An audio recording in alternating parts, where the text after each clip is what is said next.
Shalom saudara. Kita ketemu lagi menjelang Sinca ya. Cepat waktunya.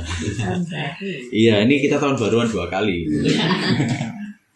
Menjelang Sinca, nggak terasa ya. Nanti Rebu. Iya. Setahun tambah setahun. 2 tahun. Ya, saudara, saya ingin lanjutkan perenungan kita ya. Masih kita merenungkan kehidupannya Abraham. Sekarang sudah ganti nama, sudah sah di Dispenduk Capil ya. Namanya ganti Abraham dan Sarah. Nah, saudara, kita akan baca sama-sama di Kejadian pasal 18, saudara. Ayat 1 sampai 15. Oke, kalau sudah dapat saya bacakan ya untuk kita semuanya. Judul perikopnya, Allah mengulangi menjanjikan seorang anak laki-laki kepada Abraham. Kemudian Tuhan menampakkan diri kepada Abraham dekat pohon tarbantin di Mamre. Sedang ia duduk di pintu kemahnya pada waktu hari panas terik. Ketika ia mengangkat mukanya, ia melihat 3 orang berdiri di depannya. Sesudah dilihatnya mereka, ia berlari dari pintu kemahnya, menyongsong mereka, lalu sujudlah ia sampai ke tanah, serta berkata, Tuanku, jika aku telah mendapat kasih Tuanku, janganlah kiranya lampaui hambamu ini. Biarlah diambil sedikit air, basuhlah kakimu, dan duduklah beristirahat di bawah pohon ini. Biarlah aku ambil sepotong roti, supaya tuan-tuan segar kembali. Kemudian bolehlah tuan-tuan meneruskan perjalanannya, sebab tuan-tuan telah datang ke tempat hambamu ini. Jawab mereka, perbuatlah seperti yang kau katakan itu. Lalu Abraham segera pergi ke kemah mendapatkan Sarah, serta berkata, segeralah, ambil 3 sukat tepung yang terbaik, remaslah itu dan buatlah roti bundar. Lalu berlarilah Abraham kepada lembu sapinya. Ia mengambil seekor anak lembu yang empuk dan baik dagingnya, dan memberikannya kepada seorang bujangnya. Lalu orang ini segera mengolahnya. Kemudian diambilnya dadih dan susu serta anak lembu yang telah diolah itu. Lalu dihidangkannya di depan orang-orang itu, dan ia berdiri di dekat mereka di bawah pohon itu, sedang mereka makan. Lalu kata mereka kepadanya, di manakah Sarah istrimu? Jawabnya, di sana, di dalam kemah. Dan firman-Nya, sesungguhnya aku akan kembali tahun depan mendapatkan engkau. Pada waktu itulah Sarah istrimu akan mempunyai seorang anak laki-laki. Dan Sarah mendengarkan pada pintu kemah yang di belakangnya. Adapun Abraham dan Sarah telah tua dan lanjut umurnya, dan Sarah telah mati haid. Jadi tertawalah Sarah dalam hatinya, katanya, akan berahikah aku setelah aku sudah layu, sedangkan tuanku sudah tua? Lalu berfirmanlah Tuhan kepada Abraham, mengapakah Sarah tertawa dan berkata, sungguhkah aku akan melahirkan anak, sedangkan aku telah tua? Adakah sesuatu apapun yang mustahil untuk Tuhan? Pada waktu yang telah ditetapkan itu, tahun depan, aku akan kembali mendapatkan engkau. Pada waktu itulah Sarah mempunyai seorang anak laki-laki. Lalu Sarah menyangkal, katanya, aku tidak tertawa, sebab ia takut. Tapi Tuhan berfirman, tidak, engkau memang tertawa. Iya, masih ngeyel dia. Nah, saudara, ini jadi ceritanya, ini kalau dalam tradisi Yahudi, pasal 17 dan pasal 18 ini nyambung langsung, saudara. Jadi, jedanya itu cuma hitungan hari. Nah, di pasal 17 kita kan melihat bagaimana Abraham dan seisi rumahnya disunat, ya. Nah, ini sambungan dari peristiwa disunatnya Abraham sekeluarga. Jadi ini kira-kira menurut tradisi Yahudi 3 hari setelah Abraham disunat, Tuhan datang lagi, ya, menampakkan dirinya dalam rupa manusia bersama malaikat ini. Nah, Tuhan datang lagi. Tuhan ingin meneguhkan, gitu ya. Jadi 3 hari. Bahkan itu waktunya nggak lama ya. Waktunya nggak lama dari sesudah disunat. Nah, menurut tradisi itu ada tiga tujuan Tuhan datang ke Abraham waktu itu, menemui Abraham. Yang pertama, Tuhan itu misinya adalah menyembuhkan Abraham dari rasa sakitnya waktu disunat. Ya, waktu itu kan nggak ada bius, saudara ya. Nah, itu sakitnya mungkin luar biasa ya. Kalau sekarang zaman sudah maju, ya kan. Laser, ya kan. Jadi bahkan orang sudah disunat bisa langsung beraktivitas gitu. Tapi kalau zaman dulu kan nggak bisa. Bener-bener nyeng-nyeng kan dulu. Kalau nggak pakai bius gitu, ya kan. Saya dulu tangan saya kena pancing ini, saudara ya. Tangan saya kena pancing masuk ke dalam sini. Waktu mancing sama teman-teman masuk ke dalam kailnya, itu aja 2 minggu tuh copot-copotin tangan ini. Nah, apalagi Abraham waktu itu. Itu saya sudah saudara, disutiki sama dokter. Kasih anti nyeri segala macam, waktu itu gak ada anti nyeri. Nah, Tuhan datang. Jadi yang pertama tujuannya itu untuk menyembuhkan sakitnya. Yang kedua, besuk. Iya, jadi Abraham dibesuki ini. Nah, yang kedua, Tuhan tuh ingin menegaskan lagi sama Abraham dan Sarah, kamu pasti punya anak. Jadi Tuhan ingin mendorong imannya. Percaya, kamu pasti punya anak. Bahkan Tuhan sudah ngomong, pada waktu yang telah ditetapkan. Artinya apa? Itu sudah pasti. Nah, Tuhan kalau sudah berencana, kalau Tuhan sudah berfirman tentang sesuatu, itu pasti terjadi. Ya, nggak mungkin nggak terjadi. Yang ketiga, Tuhan sedang mengumumkan sesuatu, bahwa Sodom akan dihukum. Nah, jadi menurut tradisi, inilah yang sedang dilakukan oleh Tuhan waktu itu. 3 pesan yang dibawa.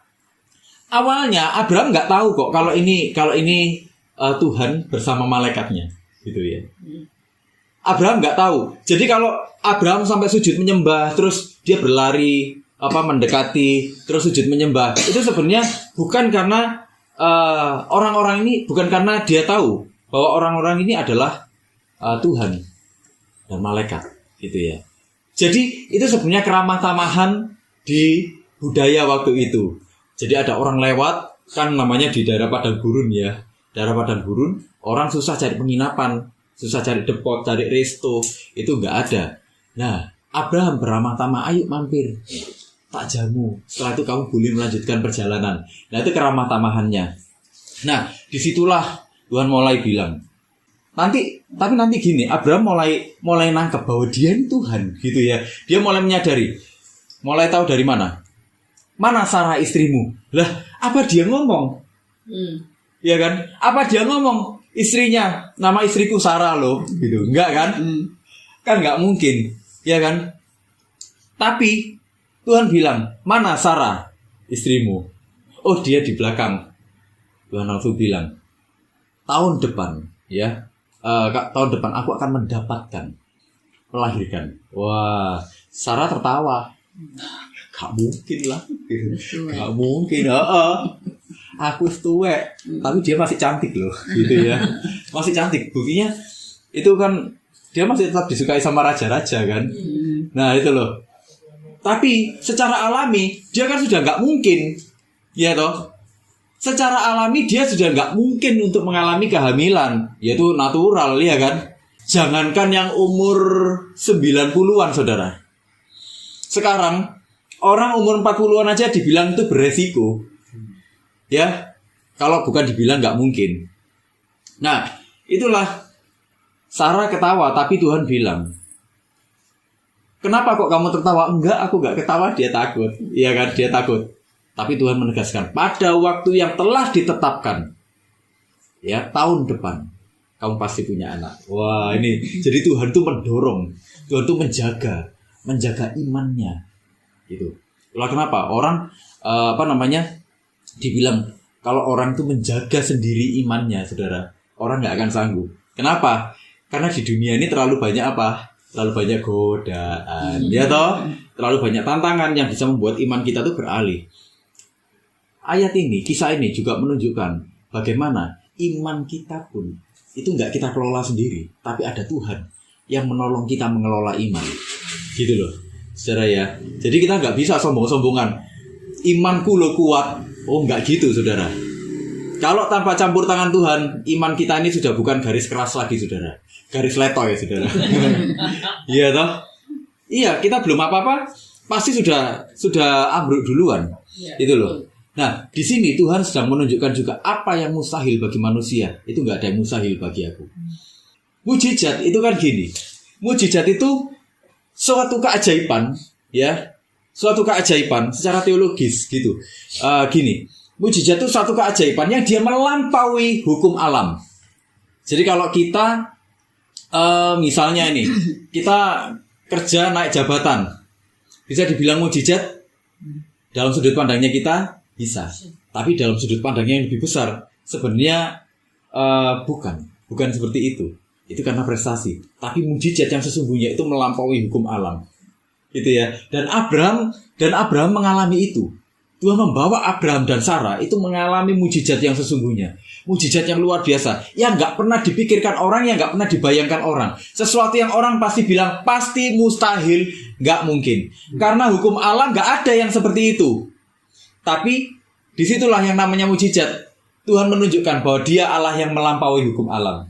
Nah itulah ya saudara ya. Jadi kebesaran Tuhan ada di situ. Saudara gini, ketidaksempurnaan dunia yang berdosa itu kan membuat orang melihat ada banyak kemustahilan di dalamnya. Bener nggak? Ini dunia yang nggak sempurna, ya kan? Mustahil nggak disembuhkan, misalnya orang sudah kanker stadium 4, misalnya sudah kanker stadium 4, dokter sudah bilang umurnya tinggal 1 bulan. Ini sudah megap-megap aja. Kalau bagi orang, kita kalau misalnya ketemu sama orang yang kayak gitu, kita pasti ngomong sama keluarganya, sudah direlakan aja, bener nggak? Iya, kita pasti ngomong gini, udah direlakan aja, minta sama Tuhan yang terbaik, iya kan? Tapi bagi Tuhan tetap tidak ada yang mustahil. Kenapa kok kita bilang udah direlakan aja? Karena dari kacamata kita yang tidak sempurna ini, kita melihat sudah nggak ada jalan keluar. Sudah makin drop, pasti mati. Ya kan? Pasti dipanggil pulang. Kita bisa ngelihat polanya, gitu loh. Nah, saudara, sebenarnya gini, waktu kita melihat kemustahilan, di dalam hati kita sudah mengakui bahwa manusia itu terbatas. Kita ini terbatas. Mau orang yang paling kaya sekalipun, mau orang yang paling berkuasa sekalipun, waktu dia ngomong, wah ini sudah nggak mungkin ini, angel ini. Artinya apa? Dia lagi ngomong bahwa aku ada batasnya. Sekalipun dia ini sombongnya kayak apa, saudara, merasa mampu semuanya, tapi begitu dia berhadapan dengan dia tidur, dia cuma bisa tidur, nggak bisa ngapa-ngapain, cuma matanya yang gerak-gerak, dia segera menyadari bahwa dia terbatas. Itulah manusia. Jadi itulah sebenarnya kita nggak bisa menyombongkan apapun di dalam kehidupan kita ini, di dalam dunia ini. Seberprestasi apapun kita, sepinter apapun kita, kelihatan serohani apapun kita, ya, nggak ada yang bisa kita sombongkan. Kita bisa intim dengan Tuhan. Kita rohani, katakanlah. Kita rohani. Itu bukan kekuatan kita sendiri, saudara. Karena orang yang berdosa itu nggak mungkin nyari Tuhan.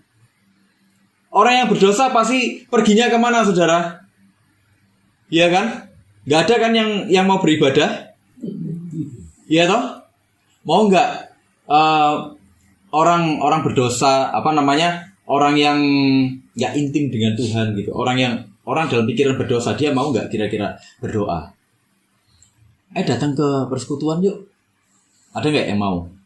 Mungkin kalau datang ke Natalan, iya. Kristennya Kristen musiman, saudara. Kristal, iya. Iya, kristal Kristen Natal, ya. Ya kayak gitu. Kristennya musiman aja. Tapi begitu hari-hari di dalam persekutuan, berkomunitas, mau nggak dia? Nggak mau. Kenapa? Karena yang dia cari cuma sesuatu yang memuaskan dia. Yang memuaskan dia bahwa waktu Natal itu kan rame-rame, meriah, ya kan? Acaranya banyak, ada nyanyi-nyanyi, macam-macam, megah. Itu yang dicari banyak orang kan? Iya, ada jajanan. Syukur-syukur kalau dapat bingkisan, ya toh? Dapat door prize. Apalagi kalau door prize-nya sampai sepeda motor gitu. Itu kan. Kulkas 2 pintu. Iya, kulkas 2 pintu. Satu tanpa pintu. Nah, itu saudara. Orang kan cuma cari yang meriah-meriah aja, tapi orang nggak mencari kedalaman. Kenapa? Karena dalam pikiran berdosanya dia selalu menjauhi Tuhan. Itu loh kenapa orang nggak boleh merasa dia paling rohani sendiri. Gitu loh. Kenapa? Karena kita bisa seperti ini, kita mencari Tuhan hari ini pun, itu semua karena campur tangan Tuhan di dalam hidup kita. Gitu loh saudara. Kita nggak bisa mencintai Tuhan tanpa Tuhan lebih dulu mencintai kita. Nah itu ya. Kita nggak bisa menikmati hidup tanpa Tuhan mengizinkan kita menikmati hidup. Nah itu ya. Jadi sebenarnya saudara, kalau kita mulai melihat kemustahilan, mulai kita menyadari dulu yang pertama, Tuhan, aku butuh Engkau Tuhan. Aku terbatas Tuhan. Kadang saya saudara ya, kalau saya lagi nulis gitu terus saya buntu gitu ya. Saya tuh dalam pikiran saya gini, iya Tuhan, soalnya bodoh Tuhan. Kasih Allah soalnya hikmat Tuhan. Ini menghubungkan ini gimana Tuhan supaya logikanya nyambung gitu. Saya kadang kalau sudah gini gitu nulis gini ya, nulis gini. Saya kan kadang periksa berulang-ulang gitu, berulang-ulang. Saya kadang lihat, oh ini kok logikanya ada yang agak lompat gitu. Saya sampai mikir, ini gimana caranya ya supaya bisa nyambung gitu. Itu saya kadang mikir semalaman gitu saudara, ini gimana gitu loh saudara. Di situ saya gini, Tuhan kasih hikmat buat Tuhan supaya nanti kalau tulisan ini benar-benar sudah jadi, ini boleh memberkati orang. Aku ini bodoh Tuhan, nggak mampu aku. Gitu. Saya ini bodoh, nggak mampu Tuhan. Nah itulah saudara, kalau Sony boleh nulis itu semua anugerah Tuhan. Nah saya selalu bilang gitu saudara.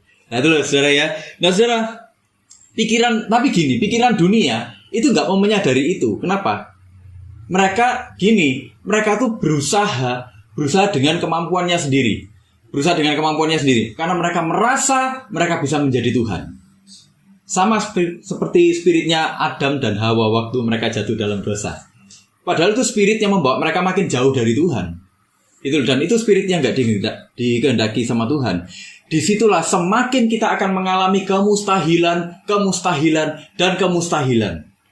Kenapa? Karena Tuhan sedang menunjukkan batasmu di sini masih gak terima lagi, ditunjukkan lagi lebih dalam lagi. Batasmu di sini masih gak terima lagi, ditunjukkan lagi sama Tuhan. Batasmu di sini sampai kita benar-benar menyerah. Gitu loh saudara, ya. Jadi mengusahakan sesuatu dengan kekuatan kita sendiri itu bukan sesuatu yang Tuhan mau. Abraham pun pernah mengalami itu kan, waktu dia dan Sarah punya ide. Ini aja, ambil Hagar aja. Ya kan? Tapi Tuhan izinkan waktu itu. Kenapa? Supaya Abraham dan Sarah waktu itu melihat bahwa dia benar-benar terbatas. Bahwa pilihan-pilihan yang dia ambil tanpa perkenanan Tuhan itu akan mendatangkan resiko buat dia. Ya, saudara ya. Nah, saudara, saya ingin bacakan dalam Yeremia 17 ayat 5, saudara. Ini ayat kan terkenal sekali, ya. Saya bacakan ya untuk kita semuanya. Yeremia 17 ayat 5. Beginilah firman Tuhan. Terkutuklah orang yang mengandalkan manusia, yang mengandalkan kekuatannya sendiri, dan yang hatinya menjauh daripada Tuhan. Saudara, terkutuk itu bahasa Ibraninya arar. Nah, arar itu ya memang terkutuk, tapi nuansanya gini. Jadi ini nuansa yang dipakai di sini itu ini satu tindakan yang tegas, saudara. Satu tindakan yang aktif, tegas, Tuhan menjauhkan, gitu.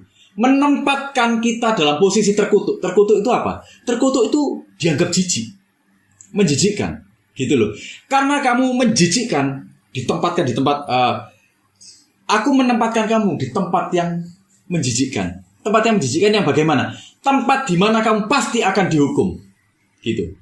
Jadi terkutuklah kamu. Jadi Tuhan itu lagi memberi satu penegasan bahwa aku jijik dengan kamu dan kamu pasti akan dihukum. Gitu, saudara. Jadi kata terkutuk ini itu menyatakan kutukan, menempatkan seseorang dalam hukuman ilahi. Kenapa ditempatkan di bawah hukuman ilahi? Karena dia melakukan pemberontakan.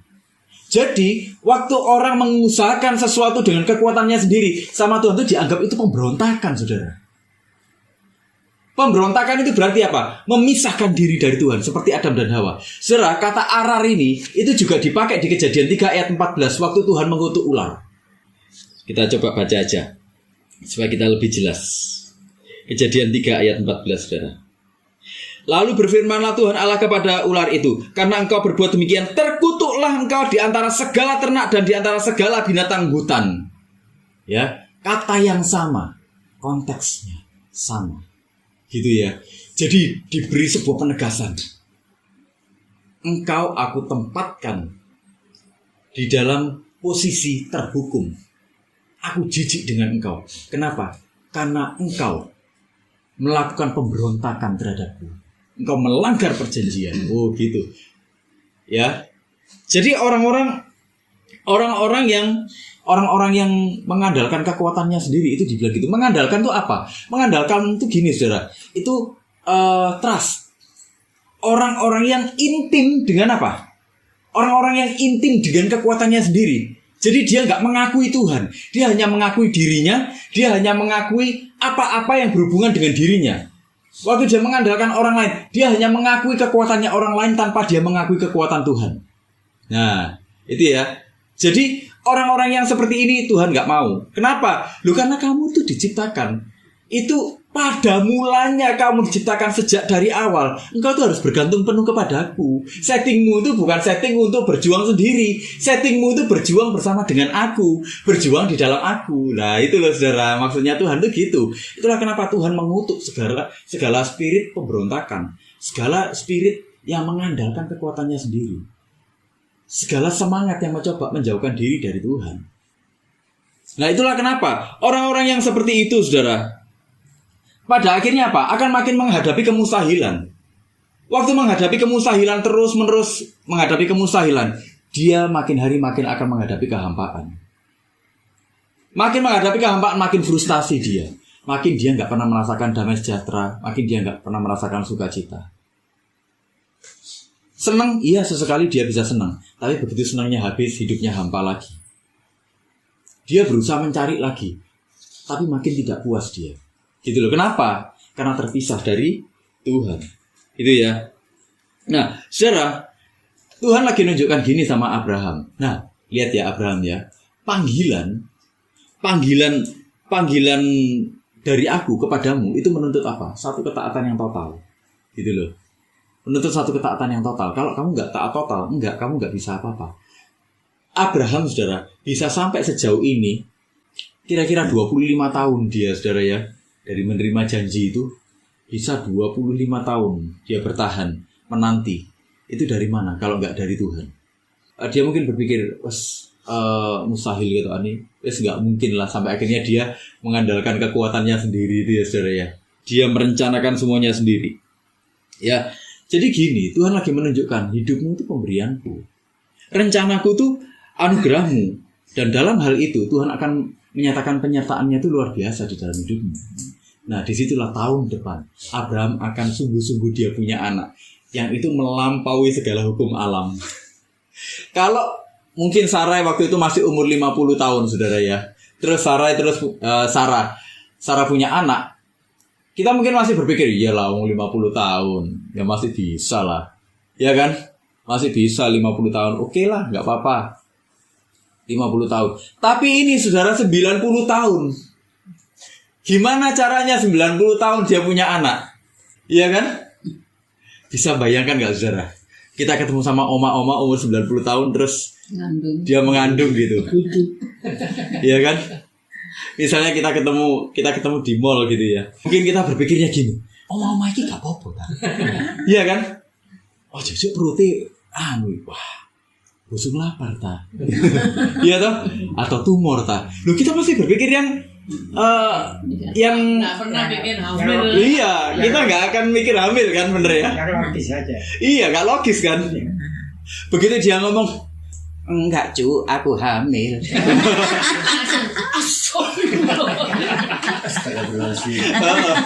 Loh kok bisa mak? Gitu ya nah. Bisa kok. Bingung mana? Bingung kita. Nah itu loh. Nah itulah Abraham akhirnya mengalami dahsyatnya penyertaan Tuhan. Mujizat yang dia lihat sendiri dengan mata kepalanya sendiri. Mujizat yang gak biasa sama sekali saudara. Kalau mujizat misalnya kita ditolong orang waktu jatuh terus kita ditolong orang, kita bilang oh itu mujizat. Oh ya, bisa dibilang itu mujizat. Tapi ini mujizat yang luar biasa ini. Ini melampaui hukum alam. Ya saudara ya. Itulah kenapa Tuhan bilang di Lukas 1 ayat 37, dibilang sebab bagi Allah tidak ada yang mustahil. Artinya apa? Bagi Allah itu semuanya itu bukan mungkin, tapi pasti bisa. Tapi semuanya berjalan sesuai dengan kehendak Tuhan. Nah saudara, sekarang kalau kita renungkan, kita di dalam hidup ini siapa yang gak menanti saudara? Menanti janji-janji Tuhan. Kalau ada yang doanya sudah dijawab, saudara dijawab Tuhan berapa lama? Berapa lama? Setahun? 2 tahun? Puluhan tahun. Iya saudara. Jadi apa namanya? Jadi gini, bagi Tuhan tidak ada yang mustahil, itu iya. Tapi Tuhan mengizinkan waktu berjalan. Itu sebenarnya untuk apa? Untuk memurnikan iman kita. Kadang-kadang di tengah-tengah perjalanan kita tuh akhirnya jadi gini. Iya ya, ternyata ini bukan apa yang Tuhan pengen. Gitu loh. Di dalam perjalanan kita mengoreksi diri kita. Makin kita dewasa, Bukan makin kita ingin menyenangkan diri kita sendiri. Makin dewasa, kita pasti ingin menyenangkan Tuhan. Bener ya? Saya dulu saudara, waktu masih muda, saya dulu tuh kepingin mobil sport 2 pintu, kepinginnya yang gitu-gitu. Itu impian saya. Pickup tuh 2 pintu juga. Aja sampai 5 pintu. Saya gini-gini pernah nyetir mobil 2 pintu saudara. Iya, mobil pickup.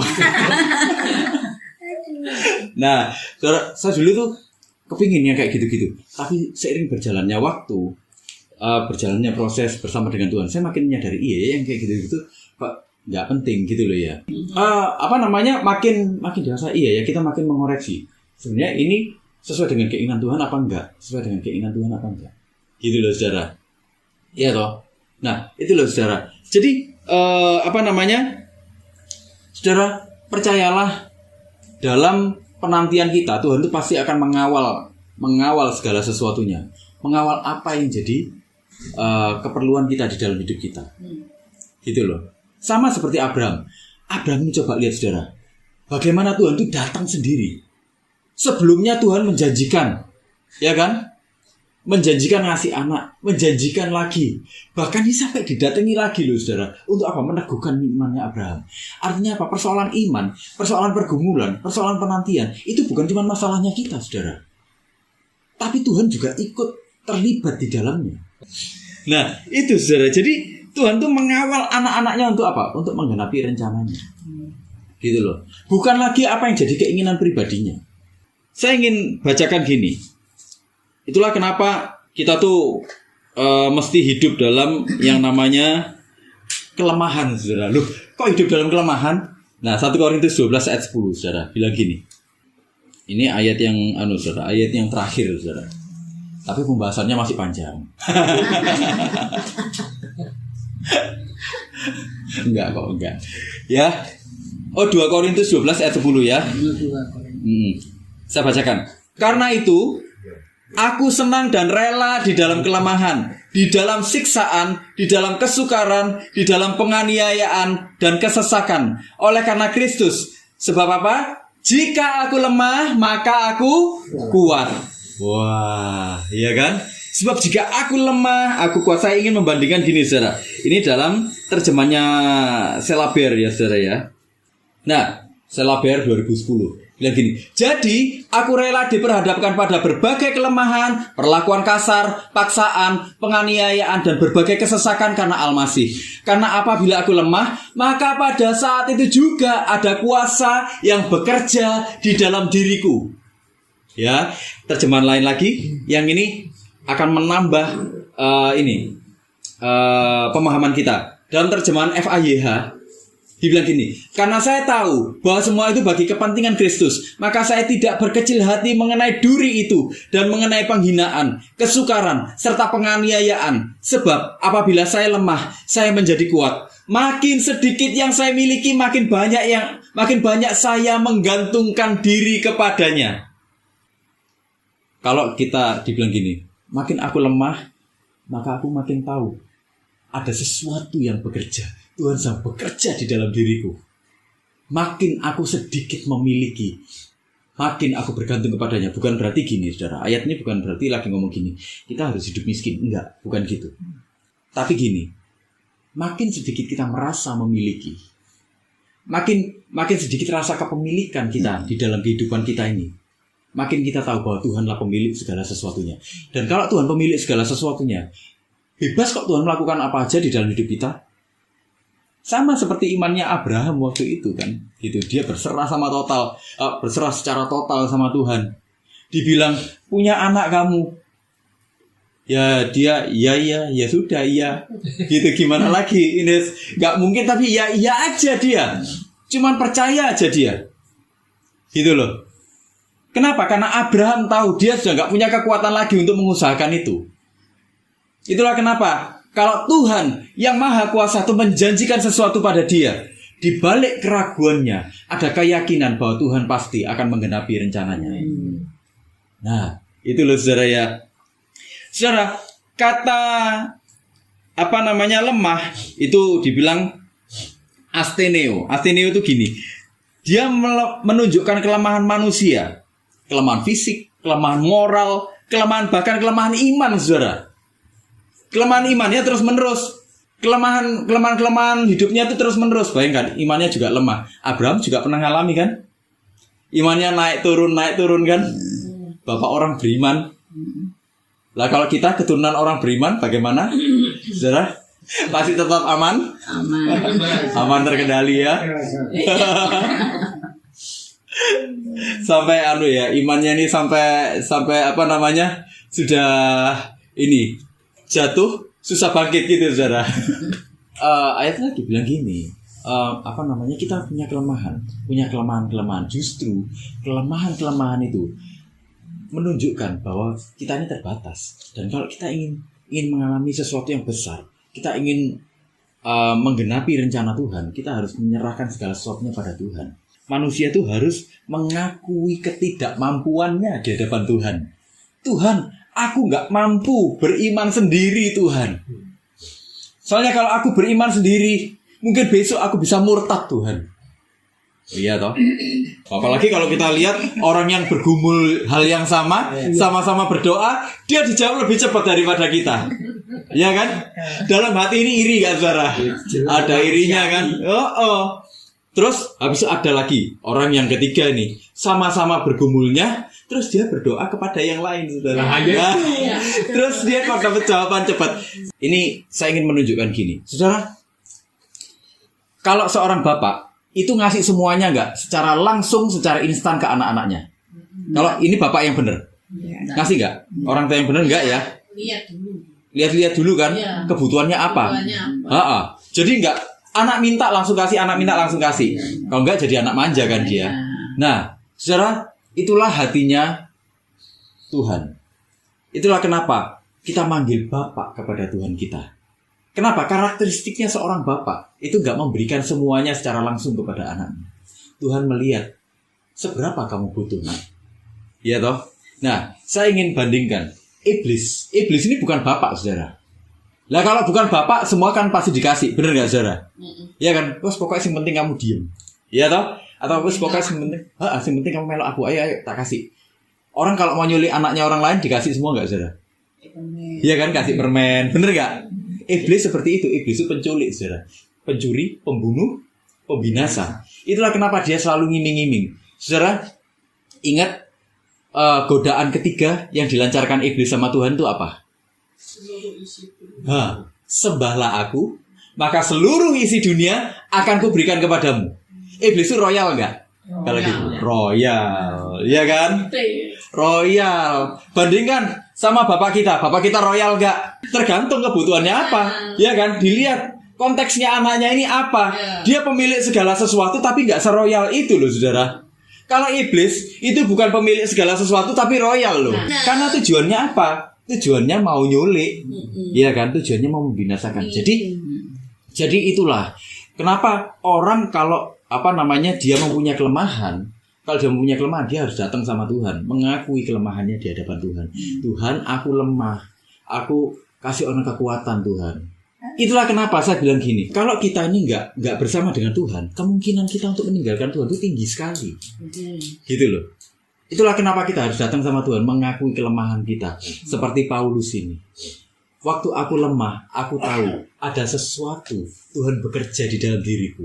Waktu aku merasa aku bukan pemilik dari hidupku, ya, aku justru makin menyerahkan semuanya kepada Tuhan. Gitu loh.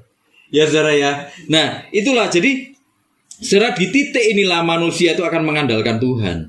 Trust dengan Tuhan. Trust itu kan dia mengenali, dia intim. Dia mengenali dengan pasti siapa yang ada bersama-sama dengan dia. Kita trust dengan Tuhan. Kita percaya sama Tuhan. Kenapa? Karena kita mengenal siapa dia. Karena kita sudah mengalami banyak hal dengan dia. Itu kayak katanya Kohin tadi. Itu ya. Kita nggak ngerti. Kadang-kadang kita tuh imannya drop. Ya itu wajar, nggak apa-apa.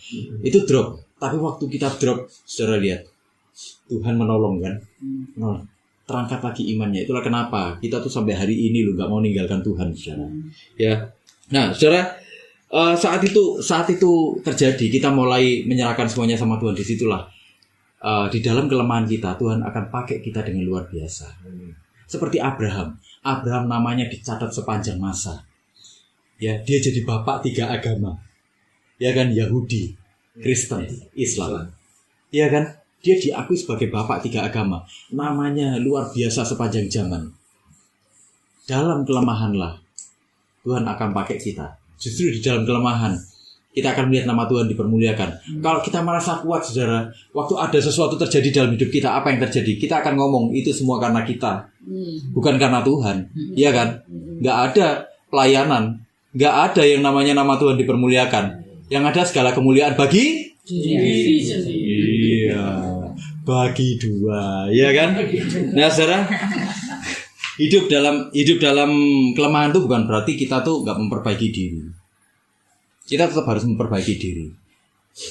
Kalau kita pelajari dari Abraham, ya, Abraham coba lihat dalam perjumpaannya dengan Tuhan, imannya diyakinkan lagi, imannya diyakinkan lagi. Memang Tuhan juga berperan menjaga imannya Abraham, tapi Abraham itu juga nggak gitu aja, maksudnya nggak menganggap murahan cintanya Tuhan. Abraham menanggapi dengan sangat baik cintanya Tuhan. Itulah kenapa Abraham bertahan terus-menerus. Ayo kita renungkan dalam hidup kita, saudara. Sampai hari ini, bagaimana kita menanggapi kasihnya Tuhan di dalam hidup kita. Saudara, kemustahilan itu bisa saja terjadi dalam hidup kita. Kapanpun, dimanapun, bisa saja terjadi. Tapi lihatlah, Tuhan yang mengatasi kemustahilan selalu ada bersama-sama dengan kita. Kelemahan kita, serahkan semuanya sama Tuhan. Dan biar Dia yang berkarya. Amin. Yuk sama-sama kita berdoa.